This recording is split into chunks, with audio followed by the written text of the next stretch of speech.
Assalamualaikum. Sebelumnya perkenalkan, nama saya Tiara Aulia Syam, atau kalian bisa memanggilku Tiara atau Tia.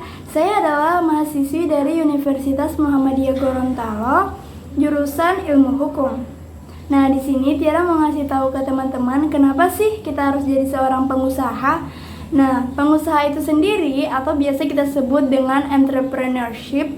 Nah, itu adalah individu yang bisa menciptakan bisnis dan di mana dia bisa menanggung sebagian besar risiko. Namun dari dia menanggung risiko itu, dia juga bisa mendapat imbalan berupa menikmati keuntungannya. Nah, semua kita tahu ya, supaya kalian lebih mengerti, lebih paham, entrepreneurship ini adalah orang yang pemasukannya pemasukannya itu lebih besar daripada pengeluarannya, daripada modal yang telah ia keluarkan. Itu sebenarnya ya tujuan dari seseorang melakukan entrepreneurship, yang dimana pemasukannya lebih besar daripada pengeluarannya. Atau kalian mungkin pernah mendengar istilah jangan sampai kalian lebih besar pasak daripada tiang, ya seperti itu. Nih, mungkin tujuan atau alasan orang jadi pengusaha itu beragam ya, beraneka ragam. Banyak sekali alasan kenapa mereka ingin menjadi seorang wirausaha. Sebenarnya menjadi seorang wirausahawan itu tidak mudah teman-teman, karena dia harus mengerahkan semua sumber segala materi pikiran dia, keahlian dia, waktu yang dia miliki untuk mempertahankan usaha itu, membuka usaha itu, terus mempertahankannya, menjaganya agar tidak rubuh, tidak gagal, tidak hancur, tidak bangkrut. Ya, terus dia juga harus mempertahankan itu usaha dia untuk menghasilkan suatu produk yang dimana itu dia bisa mendapatkan keuntungan dari produk tersebut.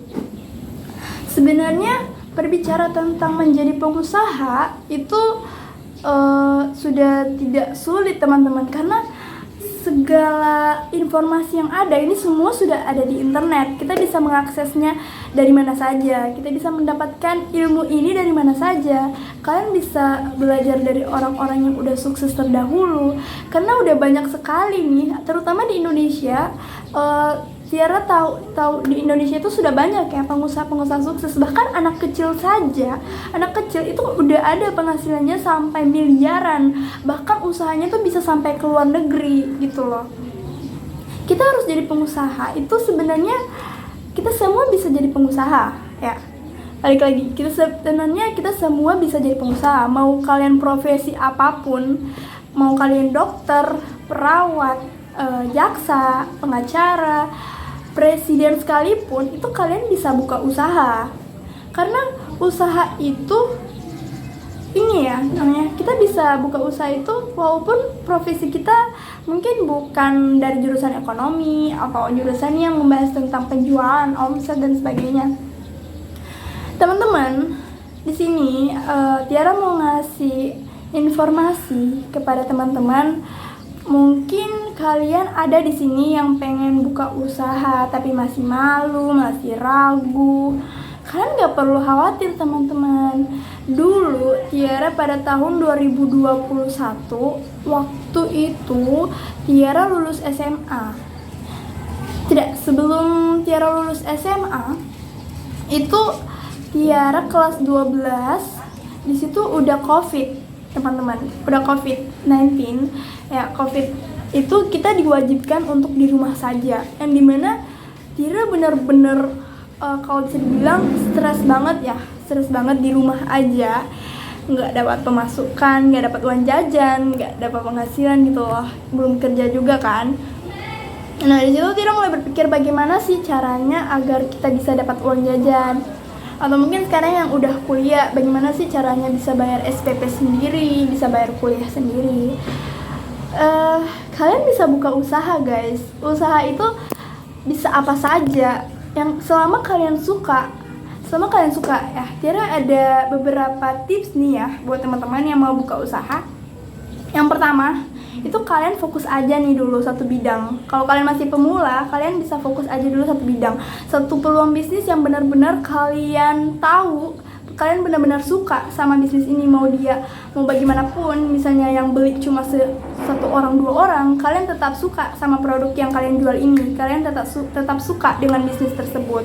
Kalian harus ahli dalam bidangnya. Bagaimana orang mau percaya ke kalian untuk membeli produk tersebut selama kalian nggak percaya sama produk yang kalian jual, gitu loh ceritanya. Terus yang kedua itu kalian harus terbuka untuk informasi-informasi baru dan mau terus belajar. Kita tahu ya bahwa bisnis itu beraneka ragam. Takutnya nih ya kalau kalian nggak mau terus belajar, nggak mau terus update, memperbaharui terus bisnis kalian, yang ada kalian malah jatuh bangkrut. Kenapa? Karena misalnya nih kalian masih pemula, kalian masih usaha kecil-kecilan, atau mungkin jualannya masih di rumah. Terus udah pertama masih awal-awal itu udah 5 orang, 10 orang yang beli, terus viral, booming gitu, tiba-tiba langsung meledak gitu orderannya, langsung sampai 100, 200, 300. Nah, terus tiba-tiba ada seorang, karena dia lihat ini peluang bisnis yang bagus, dia lihat kalau yang kalian jual ini bagus. Misalnya nih ya, sebagai contoh, Tiara nih jual jalangkote misalnya. Ya memang Tiara jual jalangkote ya. Kalau kalian mau follow, cek Instagram jalangkote, kalian bisa cek di sini yang @GTLO. Siapa tahu kalian tertarik, berminat. Nah, oke, next kita lanjut ke topik. Jadi kalau misalnya nih teman-teman udah booming nih penjualannya, terus ada orang dia lihat peluang, wah ternyata jalangkote selaris itu ya di Gorontalo. Kan jarang nih ya orang yang jual jalangkote.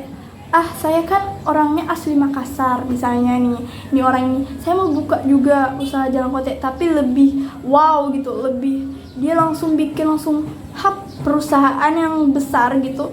Kalau Tiara misalnya masih jualan di rumah, dia langsung bikin toko yang besar yang jual jalangkote, yang benar-benar yang memang udah marketingnya udah bagus, terus memang sudah ada pegawai-pegawainya, itu benar-benar dia bikin, terus tempatnya dibikin estetik, bikin cantik gitu ya, mengundang orang-orang buat datang ke dia.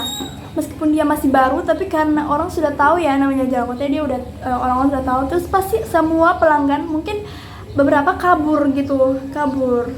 Nah, jadi kita harus benar-benar belajar terus teman-teman. Kita nggak boleh stuck gitu aja di usaha kita. Kita jangan cepat puas kalau misalnya kita udah dapat banyak orderan.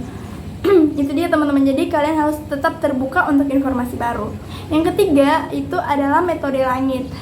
Ini rahasia ya teman-teman, rahasia metode langit. Kalian jangan lupa untuk menyayangi diri kalian juga. Kalian menyayangi diri kalian. Kalian harus kalian juga harus menyayangi diri kalian. Terus kalian jangan lupa buat minta doa sama restu dari orang tua kalian. Jalur langit itu kalian jangan cuma bekerja aja, kalian berusaha, ikhtiar tuh jangan lupa meminta doa kepada yang maha kuasa, yang maha pemberi segala rezeki, yang mempermudah segala urusan, yang memberi kelancaran kepada bisnis kita. Nah, itu dia metode langit ya teman-teman, yang ketiga.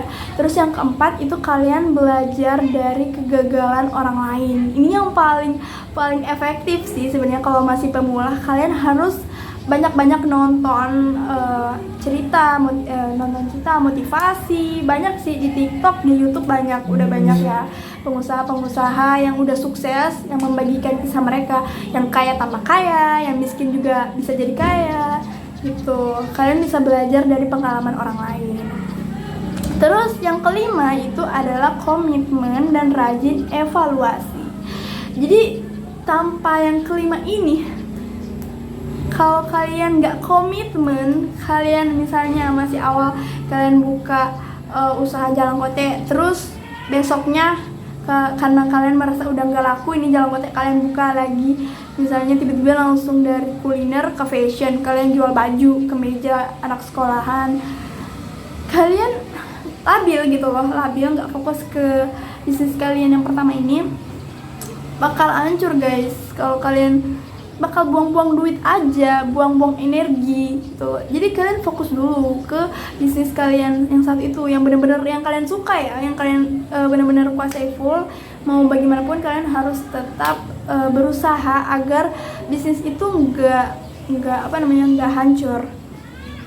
Gampang banget sebenarnya membangun usaha, tapi mempertahankan usaha itu agar terus ada sampai cucu cicit kalian itu susah. Nah gitu guys, jadi 5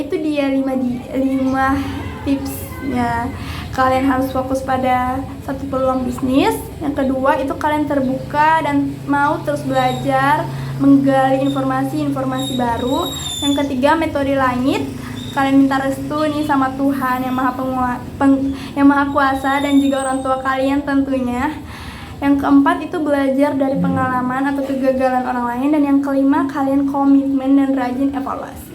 Itu dia. Nah, kalau untuk manfaat, kalian pasti bakal dapat manfaatnya guys. Karena di situ kalian bisa melatih juga public speaking, cara mengedit. Kalau sekarang kalian misalnya online, kalian bisa belajar ngedit. Itu bisa jadi soft skill juga guys. Kalau mau buat video konten gitu, kalian bisa jadi content creator. Terus manfaat yang lain juga, kalian bisa banyak relasi, banyak teman. Kalian bisa tahu, oh dia ini teman sekolah SD aku, ternyata sering beli, dia juga pelanggan aku. Atau oh dia temenan sama dia, oh mereka satu circle, mereka beli di aku gitu loh. Kalian bakal banyak relasi, bakal menjumpai segala, terus juga kalian bakal menjumpai segala rupa sifat-sifat manusia. Itu benar-benar menguji kesabaran juga, jadi itu bisa melatih mental kalian juga guys. Kalian di PHP-in pokoknya gitu guys, sebenarnya banyak sih manfaatnya. Karena udah 11 menit, kita cukupkan saja. Semoga video yang Tiara buat ini bisa bermanfaat ya, kita bisa ambil manfaatnya walaupun sedikit. Sekian dari saya. Wassalamualaikum warahmatullahi wabarakatuh. Bye bye.